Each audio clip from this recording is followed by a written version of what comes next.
Hi guys and welcome back to the channel. I'm David. You join me today at my desk where I'll be opening this Class 31. I'm also hoping to get it weathered and running on the layout in this video. I don't really do reviews, but I'll give you my sort of first impressions of the Loco. I've opened this once just to have a quick look. I've not run it in or anything, so you'll be seeing it as I see it. I've also got the Cruise from Accurascale to install. Accurascale were nice enough to send me all of this, after I gave them about £300 cash. So yeah, none of this is sponsored. This is all with my own money.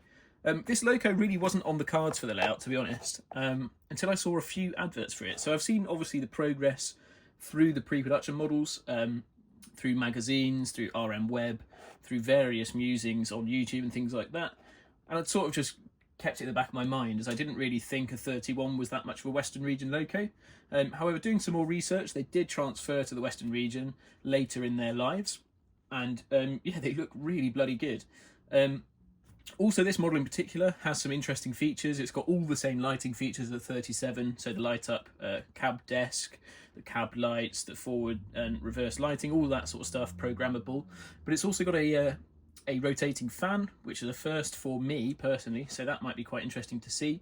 Also, it's got a I think it might be sprung or it might just be floating centre wheel set there, which should mean it shouldn't have any of the running issues that I've had with my Accurascale Class 37. So hopefully in this video I'm going to be unboxing this. I don't really do reviews, but I'll give you my first impressions.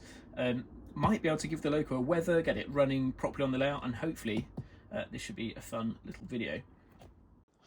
Now, by no means is this going to become an unboxing channel, but I just thought I'd show off the Accurascale packaging. As always, beautiful. It matches really well if I just grab it. This is my Accurascale Siphon G. The Class 37 box I've got is actually a special edition one, a limited edition one, so it doesn't quite match up, but lovely packaging as always. Really strong box, really nice foam here. And then you've got your standard, you can see, covered in dog hair because I opened it in the living room the other day. You've got your standard Accurascale ice block. So I'll just get the Loco out and we can have a proper look. Okay, so I've just got it out of the box, and first impressions are it is stunning, as always for Accurascale. Got some really fine handrail detail going on here. Beautiful cab interior I can see in there. You can actually see different stickers and logos on inside the different equipment in the cab. Beautifully applied detailing along the livery here. So you can see you've got, I don't know what these actually are, some sort of warning markings along the side. I'm not going to talk rubbish to you. I actually don't know much about this particular Loco, but it looks really, really nice. So I think without further ado, I shall rip off these horrendous tension lock couplings and I'll put it on the track and give it a quick test. Okay, so what better place to give it a test than on the viaduct?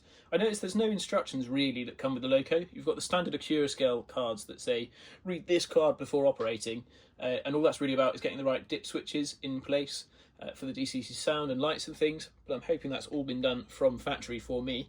Put it on the track, got number 3 up, I'm going to press the sound, see what it sounds like, give it a forward and backwards, and then I'll properly get the instructions out and show you all the different sound functions that it comes with.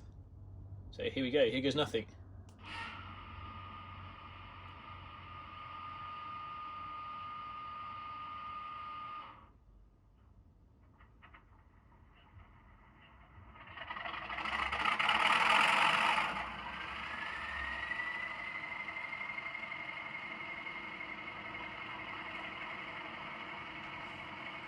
Okay, so that's really nice.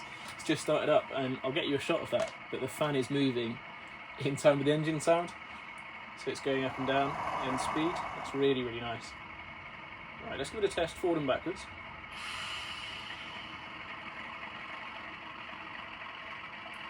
Lovely, straight out of the box. And the other way.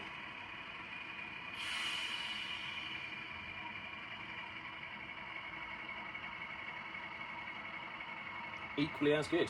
As I said, I'm by no means any sort of reviewer. This is just to show you my first impressions, and thus far, an absolutely lovely model. I'm going to find some instructions, and I'll be able to show you the different lights and things, and then it'll be time to get this running around the layout, fully tested, and then I can paint and weather it.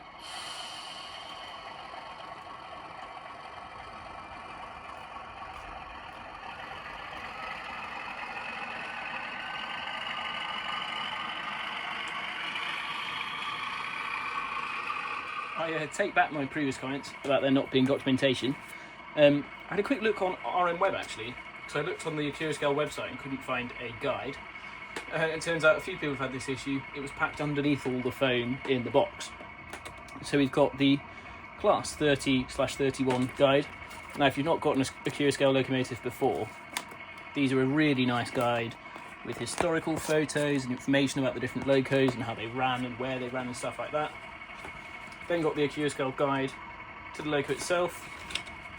So you've got exploded parts diagram, etc. Servicing guide, how to fit the cab crew, and I'll be showing you that just shortly. Then we've got the piece of paper I was after, the functions list on a lovely bit of card. Right, let's give it a go. Okay, so I've just turned the layout lighting off, and I'll go through some of the lighting functions first.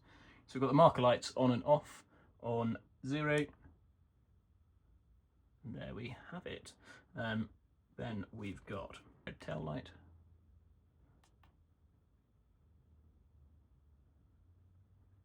And we've also got another tail light, independently controlled there.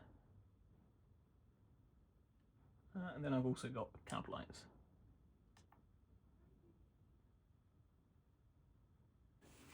And with the layout lighting back on, let's go through the sound functions very quickly. So we'll start with a startup.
Okay, so that's a very quick run through some of the noises. What I'm going to do now is put on engine hold, which should allow me to ramp up the engine with the loco sat there.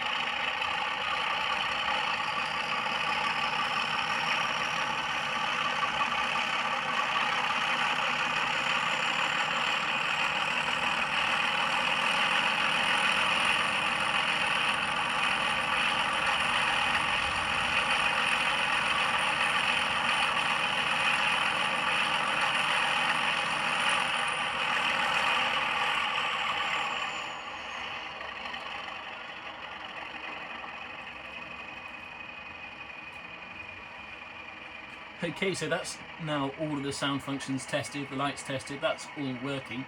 What I'm going to do is clear a line for it, get it going in loops around the layout for probably half an hour or so in each direction, just so I know it's working, and then we can come back, fit all of the detail, fit the drivers into the cab. I'll check out the DCC decoder socket as well, and then hopefully it'll be time to do some painting and weathering and get it running properly for the layout.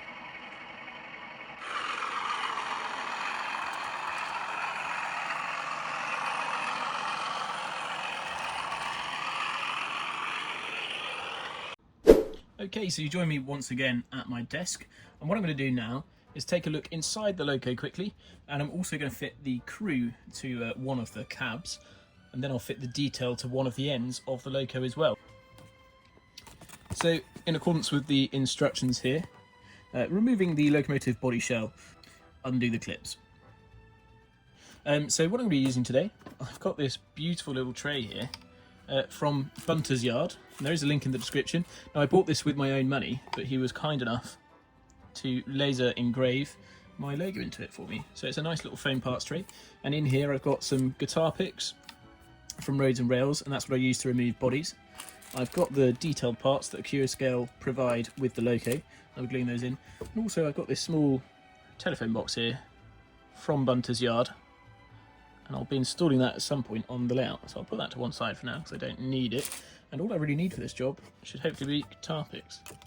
Okay, so I'm pretty sure on the Accurascale 31 it's the same as the 37, where to access the DCC decoder you just prise off the middle section of cab roof, and there we go. I've just got the guitar pick in. You see it's on two quite strong magnets there. We've got a lovely 21 pin DCC decoder. Can't see the speakers, but you can see the little dip switches there on the left hand side, and that's what you'll be using if you're doing DC operation and you want to control the lights. In fact, I think that is the edge of the speaker just in there, so the speaker must be that way. I'm going to put that in my nice parts tray, and then to remove the body, if I bring a loco cradle along here, as I don't want to damage any of these lovely fine details we've got on the roof. So just wedge that in a loco tray, and looking at the instructions, seems to be just behind the doors and in the middle. We'll see what I can do. Just behind the doors, or we'll start at the middle maybe. There we go. And just get the guitar pick in place here. And away we go. Right, so it's lovely to look inside. Looking in the top of the body there, you can see we've got the different cab lights at either end with some nice pickups there. Also the pickups for the lights in the head codes there. And look at that, what a lovely piece of engineering that is. That's really nice.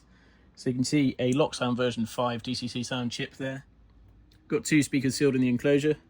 I think there's probably also a Sugar Cube speaker built in, which I imagine could be this down here. I'm not going to make too many assumptions. That might actually be the power pack, I'm not sure anyway. Really nice looking circuitry. And then if we come to one end, you can see the cabs. Okay, so there's some absolutely lovely detail going on in here. If we get some tweezers, you can see got all of this kit going on at the top. You've got the bulkhead door there, this nice handle, whatever that's for. The seats themselves have got armrests. They're really nicely modelled. That one's a little bit wobbly. And then you've got the control desk, and I'm imagining that's the bit of control desk that lights up. If you can see in there, I imagine it's those dials there that light up with the fibre optic effect. So what I'm going to do is, first off, I've got some panel wash here from Tamiya.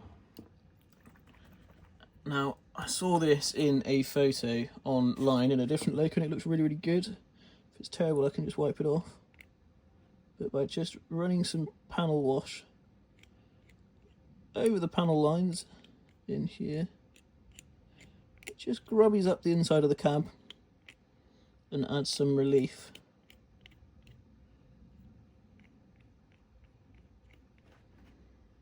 Don't know how well that's showing up on camera, but to me, that's just highlighted some of the beautiful detail we've got going on in the cab there, and just made it look ever so slightly more effective. And now getting the Accurascale drivers themselves,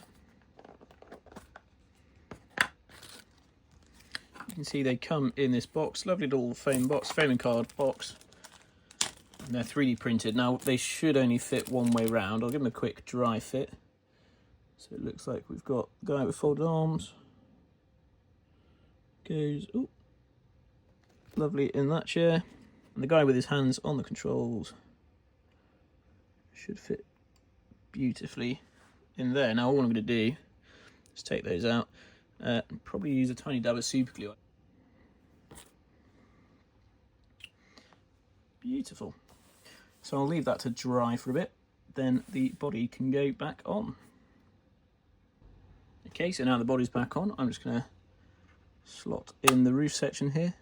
This appears to be actually a much better fit than the version in the Class 37. In fact, it might only go one way round. Yeah, much better fit and much better secured magnets than I had in my Accurascale Class 37. So what I'm going to do now is address this front buffer beam, get some detail on there, and then probably a mix of tonight and tomorrow morning, I'll get this weathered.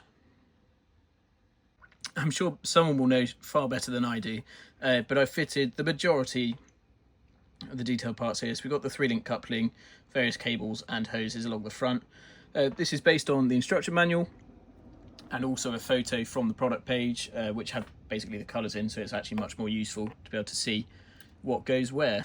Some of them aren't perfectly in the right place, and I think there should be another white cable or hose, whatever it is, down here, but I can't find actually where it's meant to go, so I might just glue that on separately.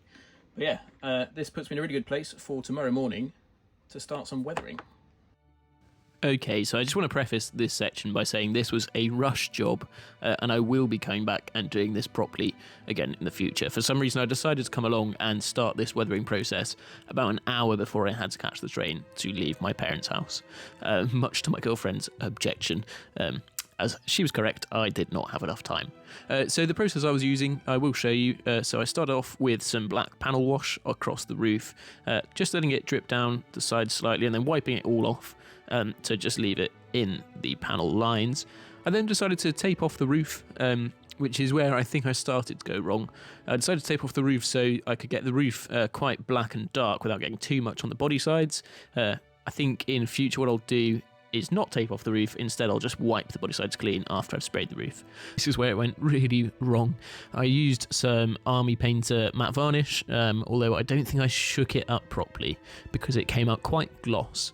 And it also came out quite thick, so it left a sort of line where the masking tape was. I spent a while trying to get rid of this using various layers of airbrushing and things like that, and it really wasn't working out.